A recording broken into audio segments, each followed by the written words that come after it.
Hi, my name is Travis McVeigh. I'm an anesthesiologist from Dallas, Texas. I host a podcast called Thank You Notes at Ars Longa Media. Showing gratitude to people just makes me feel good, and I want to share the practice of thank you notes with everybody who listens. I write thank you notes to people and then bring them on the show to read it to them. Past guests have included my high school teachers, my friends, other physicians, and a couple of internet celebrities. I will also be doing episodes that explore the science behind gratitude practices to demonstrate to everybody the actual tangible benefits of practicing gratitude. Listen everywhere you get podcasts and check out the extras on my social media accounts. Thank you for listening.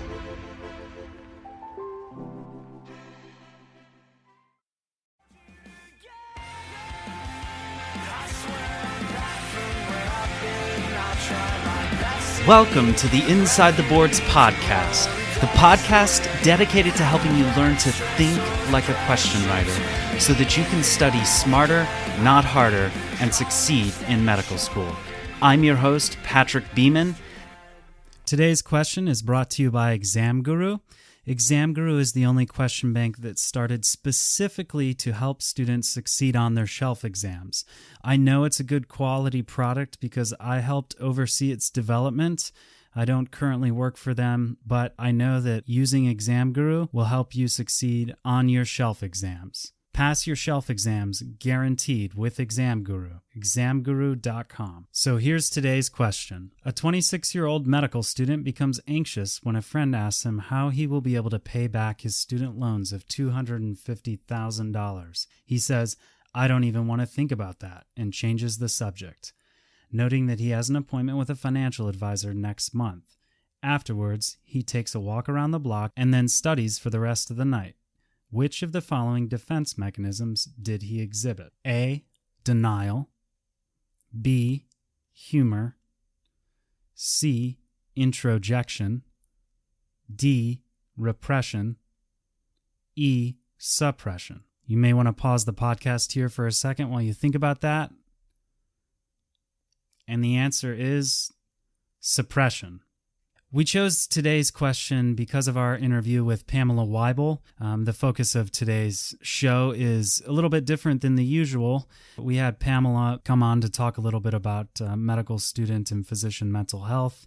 And like all board questions, it seems when discussing social anxiety, depression, and various other mental health conditions, medical students often show up in the vignette. Perhaps this is the board's own way of using the defense mechanism of humor. At any rate, so what is suppression? Suppression is one of the Freudian defense mechanisms that show up from time to time on step 1, step 2, and the psychiatry shelf exams, and you have to know them. Suppression is when a thought is intentionally but temporarily removed from the consciousness. That is, consciously choosing not to think an anxiety-provoking thought at a particular time. Obviously, the circumstance or the situation that is causing the anxiety still exists, but the person, in essence, psychologically overcomes it by choosing intentionally not to think about it.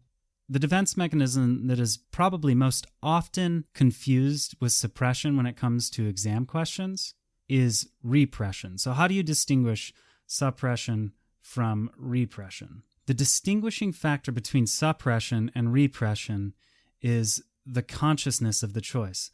In suppression, one consciously chooses to put the thought out of one's mind. In repression, the displacement of the anxiety-provoking thought is unconscious. So let's take each of these in turn. A. Denial. Probably the most common example of this on exam questions is with respect to getting bad news. For instance, informing a family member that a loved one has died, or informing somebody of a serious diagnosis. Telling Mrs. Smith that she has cancer, if her response is, "No, I don't," that is denial. In this example, if the medical student with his $250,000 of loans went around and said, "No, that's not true, I don't have that," and instead went out and bought a brand new Mercedes-Benz, that could be looked at as a form of denial and lived his or her life like the reality of paying those loans back would never come to be. That would be an example of denial. Humor, another of the mature defense mechanisms would be to talk about, for example, that $250,000 loan in a way that helps relieve the tension of its reality. So as the fourth year goes to sign up for another $50,000 loan, and upon putting the pen to the promissory note was like, what's another $50,000, and gets a chuckle out of his fellow students or the people around him, that would be an example of using humor. Introjection is the absorption of a psychological construct into one's own self-image. So if this medical student were rotating through a dermatology rotation and all of a sudden started dressing and talking and buying the same car as the attending in order to sort of be like that person or imitate them, that would be an example of introjection.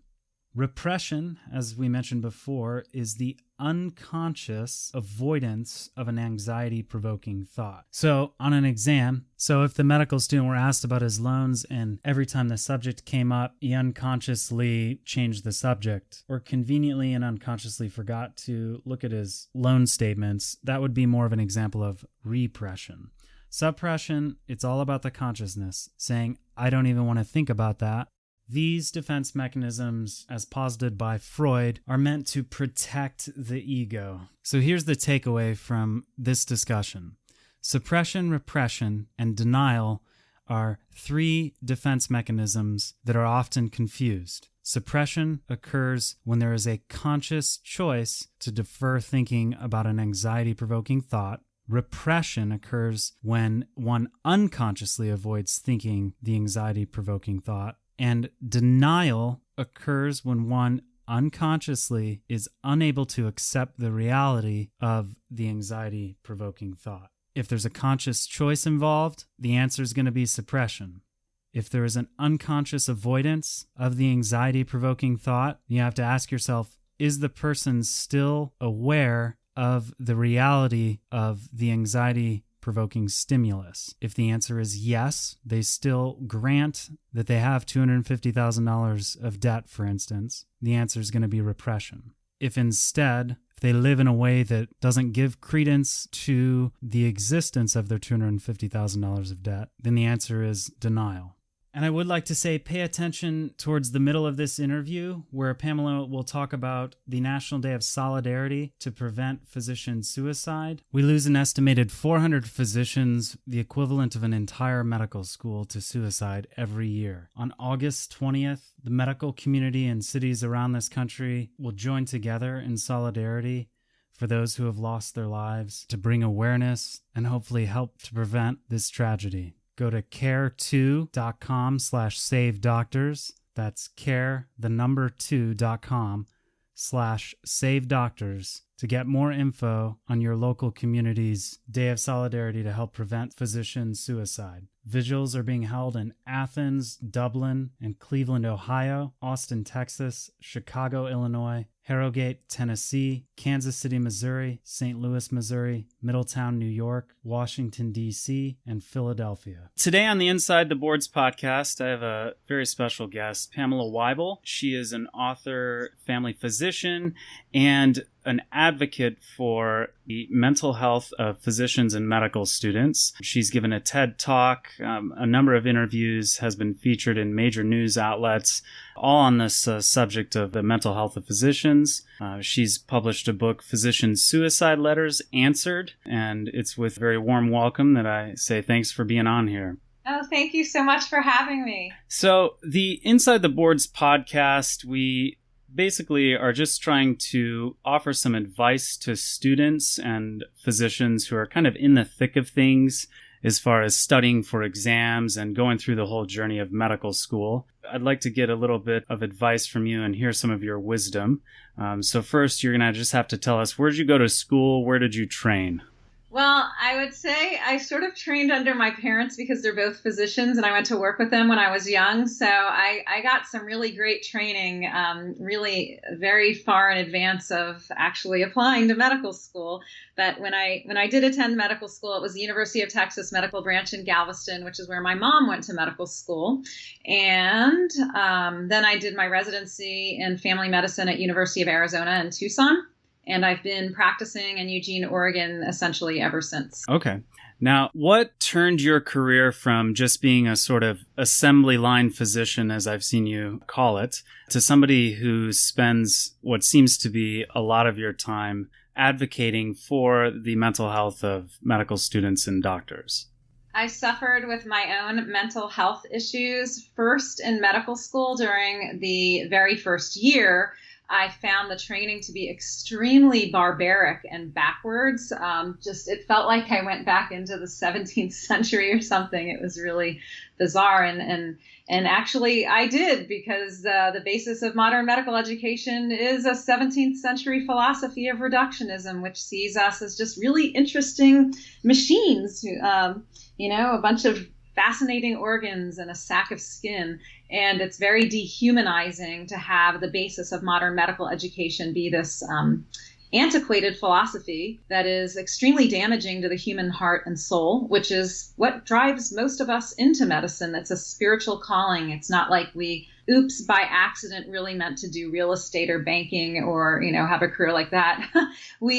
Ever since we were 5 years old, we wanted to be a doctor and help people. And to find out once we're in medical school that the training is so barbaric, it's really very painful. And so I was in a major depression in my first year of medical school, and things got a lot better after first year. Second year was also very challenging.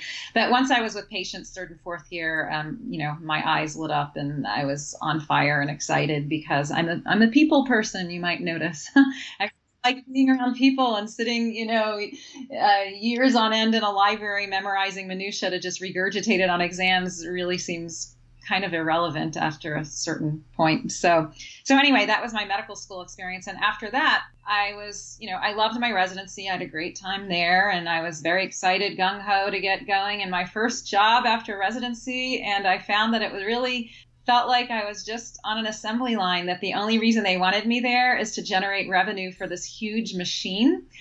They really, it felt to me, could care less about whether I was healthy or happy, or whether the patients were even healthy or happy. As long as they weren't getting sued and I was generating a lot of revenue for them, that seemed to be the only objective. In fact, you can't really help people very much in these 5-minute office visits. So, assembly line medicine, again, is damaging to the human spirit of both the patient and the physician, and probably very damaging to the human physical health of both. And so I kept thinking, oh, well, maybe it's better at another employment office or clinic or hospital. And so I tried 6 jobs in 10 years, and they were all pretty much assembly line medicine, which made me fall into feeling suicidal myself. I just couldn't believe that I had basically spent the majority of my life in school to get this education so that I could help people. And I was duped. In the end, I was injured and depressed and suicidal,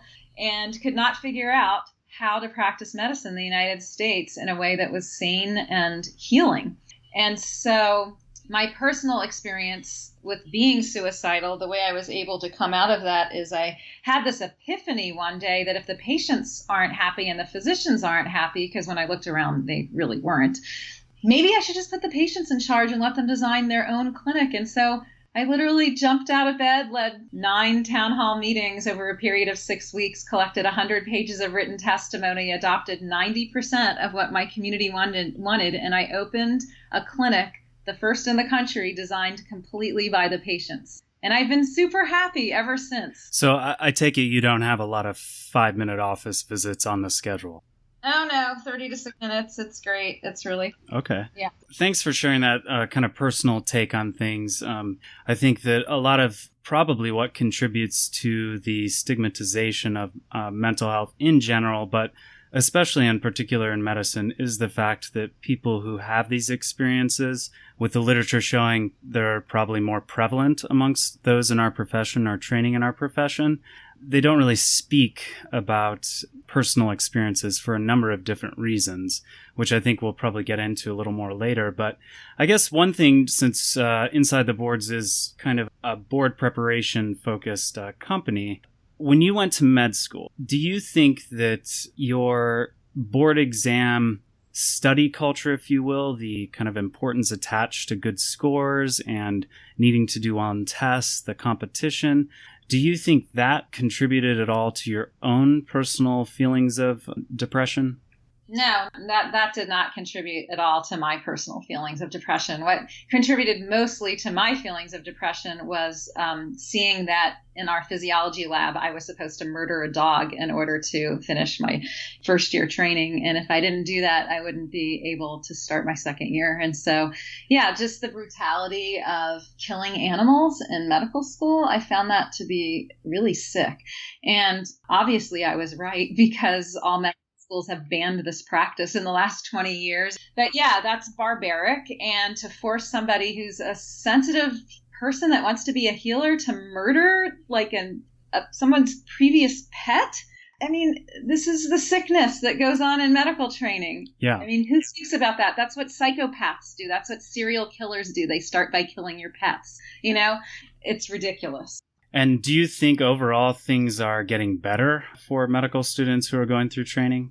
Well, as far as being asked to participate in dog labs, it's certainly better, but I think it's worse in that there's pressures on medical students now with high volume practices, and they all seem to be getting funneled into these assembly line jobs, and they don't really get very good mentorship. The physicians in general are suffering more now. They're under a lot of pressure, and these are the people that are training our medical students. So they all seem to be in this hot pot together. And then there's still no mental health care services for the most part that are being utilized with a sense of safety among medical students. I mean, sometimes schools do have wellness centers and they've hired counselors, but students still don't feel safe to use them. So there's that environment of fear. Mm-hmm. Yeah, we're still steeped in a fear-based training model. Yeah. Very antiquated. Yeah.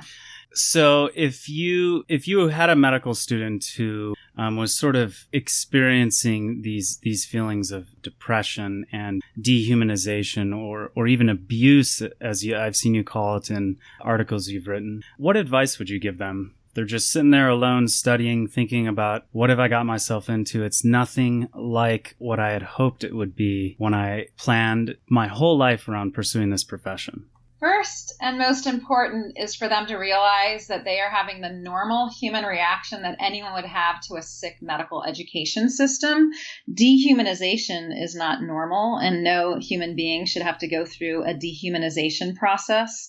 And so they're having the normal grief, sadness, anger, whatever, depression that anyone would feel if they were placed in a similar environment. And so it's very important, though they're isolated and studying in their little cubicle, it's very important for them to know they are not alone, that their feelings are normal, and that the system is sick. I'm sure not everybody agrees with you. And if you present this kind of framework of medical education being dehumanizing or abusive, which I think a lot of medical professionals who've gone through it, myself included, would have a tendency to agree with you. How would you meet the objection, I guess, that maybe administrators or others would say, well, it's not dehumanizing, it is rigorous in order to cultivate objectivity? Well, there's a difference between rigorous and dehumanizing. I think these people have proven themselves as hardworking, very intelligent, compassionate, resilient people, or they would have never made it into medical school. So these are not people that are wanting to be slackers. They're wanting to do the work. They're just not wanting to be called idiots, stupid, have scalpels thrown at them, bullying, okay? They don't want to be bullied. They don't need to be sleep deprived. Let's just face it. Every other industry, pilots, truck drivers have limits on the number of hours they can be awake. I don't think you or I would want to board a plane with a pilot who has not slept in 36 hours, who's been called an idiot, who has been hypoglycemic all day because no access to food and is constipated. You know, might be suicidal. Not a really good idea. These beautiful, intelligent people are sent to medical school, and they have their spirits crushed, and these schools should be embarrassed that they're doing this to people in 2016. And not all schools are doing this. Some schools are much better. And I mean, I don't want to make across the board blanket statements, but I hear from medical students every day who are being mistreated. And this needs to be taken seriously because these are human rights violations. If you look at the United Nations Declaration of Human Rights, I mean, I'm not making this up. I'm not jumping to the conclusion that this is abuse. These behaviors, Article 5 and I think Article 24, expand on exactly what's going on in medical training. These articles are being broken in the UN Declaration of Human Rights, and other countries get in big, big trouble for this. So why are we allowing medical schools and hospitals in first world countries to treat their own people this way? Do you have a recent example of maybe something a medical student shared with you about an experience that you could say illustrates this kind of abuse? A lot of them. I mean, the sleep deprivation, I think that's easy for everyone to understand, sure. Because we've all experienced it. And I think every, person on the planet could agree that sleep deprivation is in nobody's benefit, and it's actually a torture technique. So I think, when people call me and they tell me, for example, a medical student recently told me she has a 2 or 3 year old daughter. It was Wednesday when she contacted me. She hadn't seen her daughter since Sunday because she was on call for some outrageous amount of time, had to send her daughter to go live with another relative or I don't know where the daughter was, but she couldn't obviously have the daughter under her care. And she just, missed seeing her daughter, which I think we should all have the right to see our children every once in a while, like maybe every day, like other people. I think that's too much to ask that somebody would not see their own child in 4 or 5 days. Okay? I totally agree. Yeah, it's ridiculous. And then let's see what else. I mean, there's a lot that I've heard. We're having a candlelight vigil on August 20th. I don't know if you've heard about that. All across the country, candlelight vigils to basically for solidarity and to bring awareness to the medical student and physician suicide issue and show support for one another. Mm-hmm.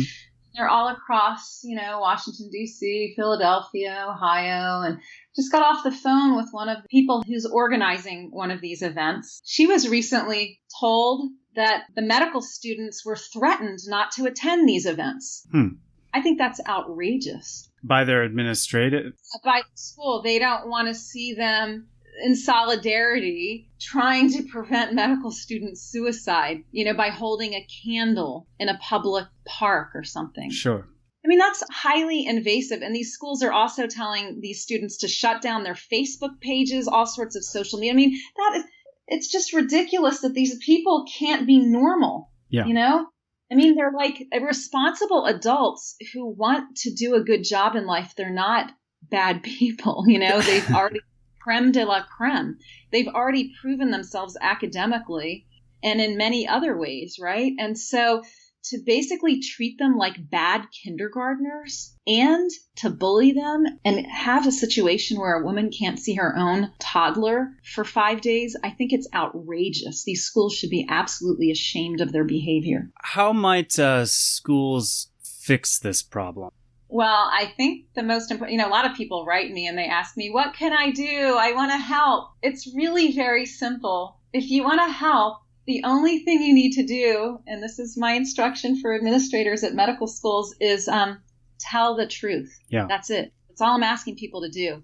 If you've had a medical student suicide at your school, just tell the truth. Have some sort of a service where the other students can come and grieve together. Don't just blow it off and act like Joe's not coming back to class and we don't know why. I just started a support group, by the way, for parents who've lost their children in medical school to suicide. Mm-hmm. We just had our first teleconference call. It's heartbreaking with a capital H to hear these people. One, Cheryl Petro, just lost her only child in medical school in May. Wow. Her only child. This is horrible. I know a lot of people think, Pamela Wible, she's using harsh language and, it can't really be that bad. It's like, well, spend a little time on the phone with somebody who lost their only child in medical school. This needs to be dealt with quickly and with some seriousness. And it's not given the attention. A yearly symposium to show a PowerPoint is not the solution to this. This is requiring action and telling the truth, right? Yeah. So what I mean by that is, like, what's the body count? I mean, we obviously know how many medical students are registered in U.S. medical schools this year and how many paid tuition. And you could ask any medical school and they've got all the numbers down. But suddenly, if somebody doesn't show up for class and they've died by suicide, like, we don't know that happened. And nobody's counting these bodies. If this were an infectious disease, we'd have a body count and be on the evening news every night. Yeah, like Zika virus or other epidemics that have recently broken out. They get a lot of press. Yeah, they do. I think it's interesting in looking at just a little bit of the literature on this subject. Physicians, as we are wont to have a tendency to kind of academize certain topics. And in 2006, in academic medicine, there was a systematic review of depression, anxiety, and, quote, other indicators of psychological distress among U.S. and Canadian medical students. This was April of 2006. The results of the study showed that there's a high prevalence of depression and anxiety amongst medical students, no surprise, with the levels of overall psychological distress consistently higher than in the general population for age-matched peers by the later years of training. And then, quote, limited data were available regarding the causes of student distress and its impact on academic performance, dropout rates, and professional development. Having gone through medical school, I feel like those sentiments, that conclusion is kind of a no duh, and the data that is there is overwhelming. But I think probably in the 2005-ish mid, part of that decade, a lot of interest grew towards this topic. What are the causes of student distress and its various effects? By 2008, I remember myself, I was on call at a rural health elective that was required by my school.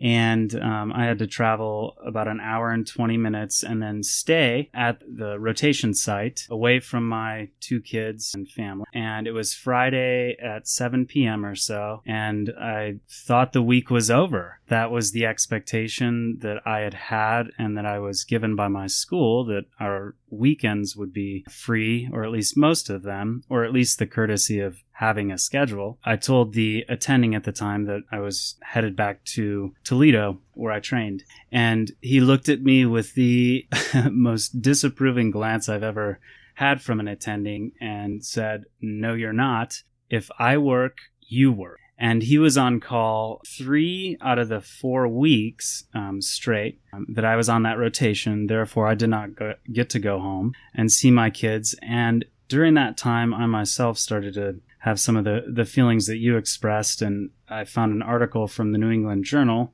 October 2008, which really shocked me. That was sort of a landmark piece that showed that signs of depression amongst medical students are upwards of 50% at least, with 25% of medical students reporting having suicidal ideation and 10% reporting having active suicidal ideation. And I thought to myself at 2 a.m. as I read this article, waiting to scrub for yet another emergency appendectomy, wow, I think I'm depressed too. After that, I ended up going to seek some help from school's psychiatrist, and I'm sure glad I did. But I guess if we look at that statement from the first article I mentioned, speaks of student distress and its impact on academics. You can Google medical student and depression. Tons and tons and tons of online anonymous forum posts will come up with just here's an example from the forum at a major Q bank. A poster wrote, "So I got my score from step 1. Thursday morning, I woke up, I logged into my score report, saw the big fail, and I threw up. To numb this pain, I've turned to alcohol and marijuana hardcore." And this person was replied to, "I feel your pain. I've had a similar experience, and I was thinking about quitting life altogether." Do you think that sentiment or that response to failing a test, if you just say it in isolation, doesn't seem that life-altering? Why do students attach such importance to some of these standardized tests in medical school such that they might become depressed or even suicidal if they fail?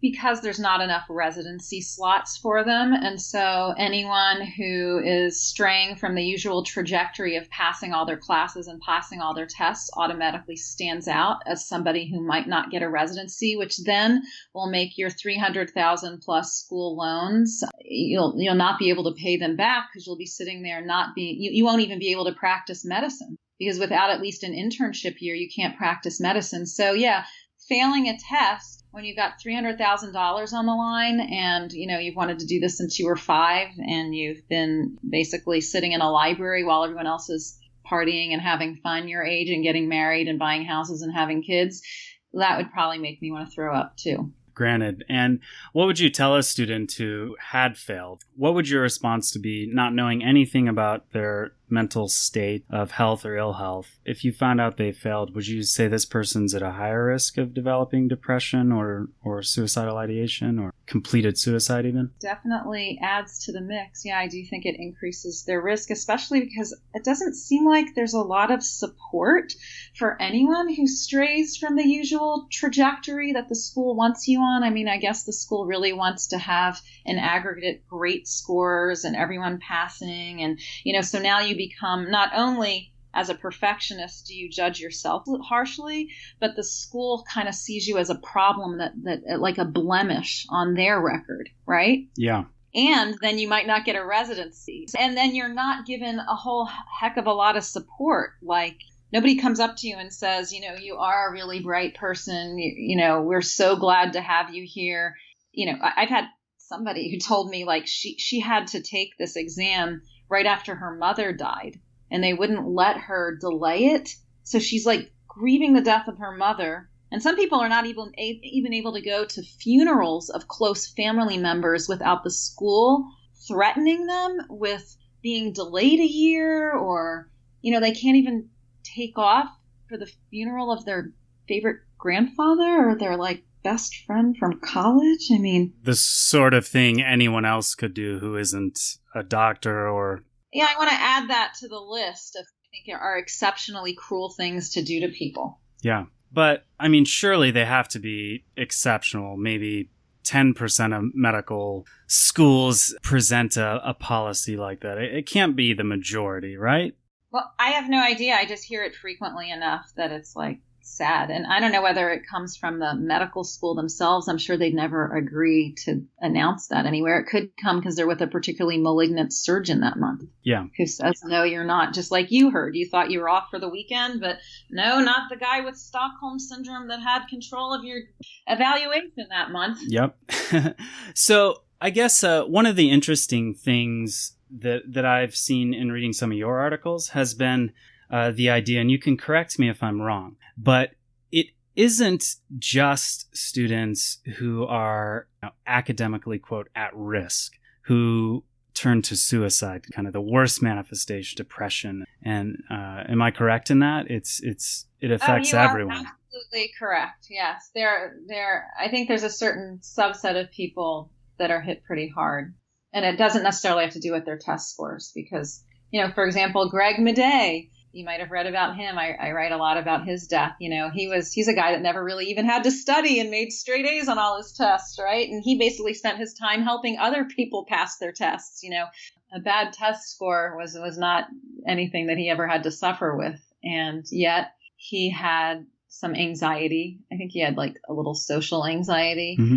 Which probably predated medical school. And so he was not able to get the services that he needed to help him with the alcohol problem that he had, that he used alcohol to help him with anxiety. And the treatment he received was highly punitive and not so helpful, mm-hmm. Kind of mandating everyone into these 12-step programs 300 miles out of town where you're now out of sequence with your entire medical school class or residency class. Anyway, it's just the environment is really toxic for people who have mental health needs of any sort, whether it's attending a funeral and grieving a family member or, maybe that you're using alcohol as a crutch to deal with some of the stress from school or, there's just no compassion for these people. And I think to mention the people who I think are hardest hit, I do think people who are existential thinkers, who are like super compassionate empath type people, that are not necessarily, though obviously Greg Madej is a linear thinker and able to do really well on tests and all of that, he's a very creative person. I think people who are creative, big picture thinkers, they don't tolerate well being stuck in a cubicle as a cog in the wheel. And so, and people who are sensitive, I think the men who are sensitive, women in general, I think it's harder on women than men. The people that I think it's easiest through medical school are maybe like these good old boys type of people who have like a large network of friends. Like back when my mom went to school, there were fraternities at our medical school, and all the guys passed down the tests to the next year to their friends. And there was like this whole kind of good old boys club going on, which the women weren't privy to.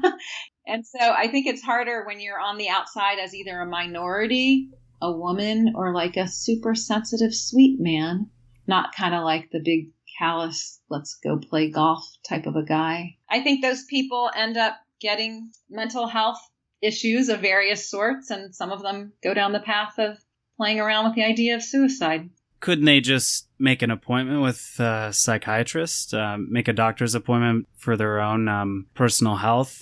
Oh, yeah, they certainly could do that. I'll just tell you, in my case, my mom is a psychiatrist. She's the one who damaged me. Just kidding. My wife's a psychiatry student, so I think that's a perfectly acceptable joke. Thank you. But in my particular case, I will tell you that it was the occupation itself that induced these suicidal thoughts in me. It's not like I was having relationship issues or other issues. I felt assaulted by the profession.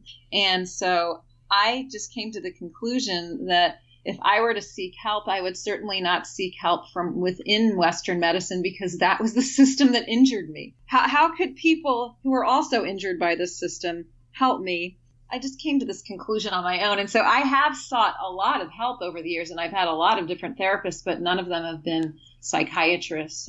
None of them have really followed like the standard Western model. But yeah, for sure, I highly recommend, if anyone is under mental health stress or strain in any way, you should be reaching for help. Whether it's, somebody off the grid. There's a lot of people that just feel safer to pay cash and use a fake name and drive out of town, or whether you feel like your records are going to be confidential at your school and you're going to be able to safely, cry with the therapist near your transcript and not be tattled on in some way. By the way, I was contacted by a therapist who was recently hired, a psychologist, PhD psychologist, recently hired by a medical school to run a wellness program. And she contacted me for help because they didn't really give her any sort of guidelines on what she was supposed to do. And in fact, in some of the meetings that she was in, like the sentiment there was basically to pick out the depressed and suicidal students and kind of throw them under the bus, like basically cleanse the school a little bit or something. It was really weird, so I think it's interesting that she's asking me for help. Yeah. On how to run the program. Like, that's how clueless the schools are. I guess the reason I asked that question that way is because my own experience has been, when it comes to taking care of oneself, and although I think in general physicians do decently well as a group when it comes to addressing patients' mental health, when it comes to a colleague, fellow student's own mental health care or healthcare in general, sometimes there is an expectation that if you are having pain from perhaps a kidney stone, or you feel that the stresses of life are exceeding your ability to deal with them, that if you go ask for help to your colleagues, your administration, that there is going to be this getting thrown under the bus sort of reaction. I guess I don't understand that disconnect. Why physicians can, respect the mental health of patients, but then when they themselves need to become one, colleagues and sometimes places of employment don't, extend that same courtesy. Would you say that that's in general the case, or that there are at least a lot of examples of that? Yes, I would agree with that. And I think it's similar to, the reaction of the student who fails the test and then throwing up and kind of catastrophizing the whole thing, like their whole life is over. Yep. when you understand that there's not enough residency slots, that starts to make sense, right? When you understand what is the likely outcome sometimes of some of these, what in isolation seems like a minor thing, like, okay, you failed a test, BFD, right? Right. You need to talk to a therapist because you're having panic attacks. Like we all need to do that sometimes, like we all are going to need to talk to somebody. Like, what's the big deal? Well, the big deal is that for a physician, you might have to declare that on future board licensing applications and hospital privilege forms. And for the rest of your life, you might need to check a box that says you sought mental health care on job applications, essentially, which is completely unfair, and it makes people nervous. Yeah. You know what I mean? It's this highly punitive environment that's like very 17th century. We're in 2016. People should be able to get the care they need, especially if you're already working in a hospital and presumably there's lots of people around that could help for you. Like, to be scared to get help when you're already surrounded by doctors everywhere and in a healthcare setting is very strange, wouldn't you say? Absolutely. If people wanted to learn more about your work, where would you point them to?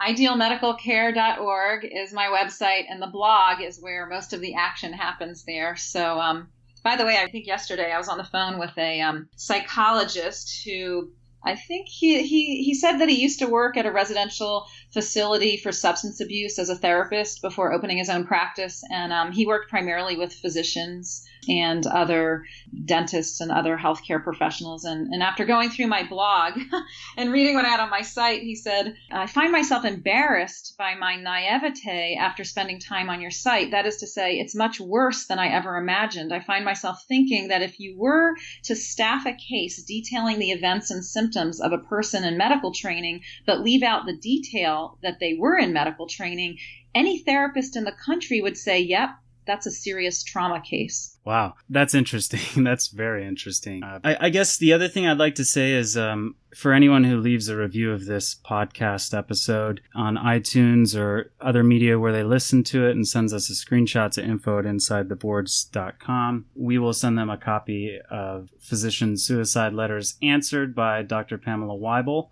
which she's agreed to personalize it as well. Pamela, thanks. I appreciate your time. Oh, sure. And then just so people know, I'm available for email, phone calls pretty much all the time for medical students. If anyone wants to reach out, medical student or resident, just contact me again off that same idealmedicalcare.org website. And I promise I will respond sometimes within 30 seconds. I will say you did respond pretty quick when I asked if you'd be willing to come speak. So I think that's awesome that you take the time to do that. So thank you. Oh, you're welcome.